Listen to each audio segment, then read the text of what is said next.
मी Haribhau Tukaram Patil, बल्लाळे शिरवा foundation संस्थापक अध्यक्ष, अखिल भारतीय मराठा महासंघ जिल्हा संपर्क प्रमुख जळगाव। मी माननीय तहसीलदार साहेब, जिल्हाधिकारी साहेब, पोलीस अधीक्षक साहेब, प्रांत साहेब यांना तसेच बीडीओ भडगाव तहसीलदार, Pachora police station, Bhadgaon police निरीक्षक यांना मी विनंती केलेली आहे की पाचोरा तालुक्यामध्ये, भडगाव तालुक्यामध्ये बांधकाम कामगारांबाबत जो सावळा गोंधळ चालू आहे, प्रत्येक बांधकाम कामगाराकडून 1500 ते 2000 ते 3000 रुपये उकळणी करण्यात येत आहे। ते याच्यामध्ये काही आशा वर्कर महिला आहेत, काही एजंट आहेत, काही सीआरपीसी आहेत। हे खाजगी दलाल सर्व बांधकाम कामगार आयुक्त यांच्या कार्यालयाशी संबंधित आहे। यांच्या कार्यालयात जर तुम्ही डायरेक्ट जर प्रकरण नेलं तर ते कार्ड डायरेक्ट रद्द करण्यात येतं। जर तेच कार्ड दलालामार्फत गेलं ते कार्ड घरबसले येतं।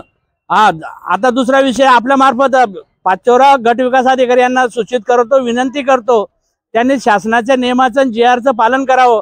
आपल्या ग्रामसेवकांना विनंती करावी की बांधकाम कामगारांना त्यांनी दाखला दिला पाहिजे।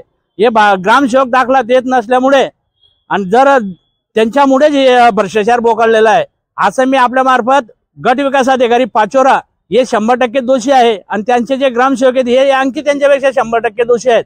कारण हे ग्रामसेवक जर बांधकाम कामगारांना दाखला देतील तर ते प्रकरण तात्काळ मंजूर होतं, पण हे देत नसल्यामुळे यांना कुठल्या तरी ठेकेदाराकडून या कुठल्या तरी बांधकाम मजुराकडून, मिस्त्रीकडून दाखला घ्यावा लागतो की हा मजूर माझ्याकडे बांधकाम करतोय। तर माझं जर असं राज्य शासनाला, या देवेंद्र फडणवीस साहेबांना डायरेक्ट मागणी करतो की महाराष्ट्र राज्यामध्ये शेतकरी पण कमी झालेले आहे, दुकानदार कमी झालेले आहे, सर्व रोजगार कमी झालेला आहे, फक्त बांधकाम मजूरच एवढे असंख्य झालेले आहेत की या सर्व बांधकाम मजुरांना रोजगार हमीवर 10 दिवसासाठी नेमणूक करण्यात यावी।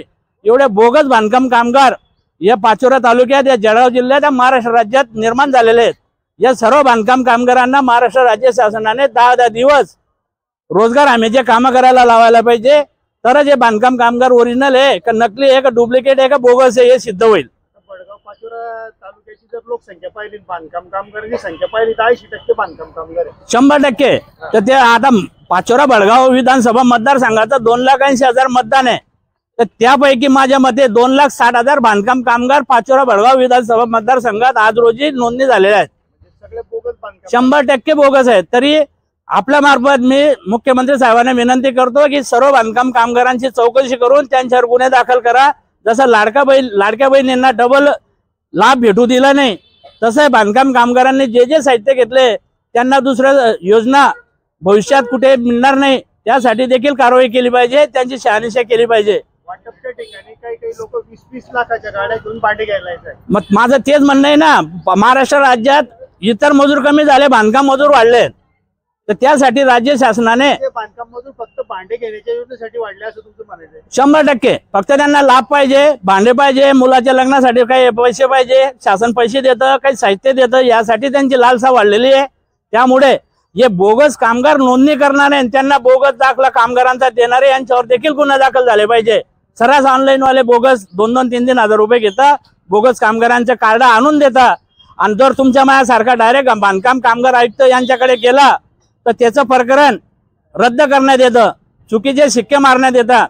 आता आमच्या इथे पाचोऱ्याला माझ्या घराच्या बाजूला ऑफिस आहे, तिथं एवढं त्रास होतो, ते अधिकारी एवढ्या गर्विष्ठ भाषेत बोलता की त्यांच्यावर देखील कारवाई झाली पाहिजे। या योजनेचे अध्यक्ष माननीय तहसीलदार साहेब आहेत, हे सर्व जबाबदार आहेत। या तहसीलदार साहेबांनी यांच्यावर कारवाई केली पाहिजे अशी आपल्या मार्फत मी विनंती करतो।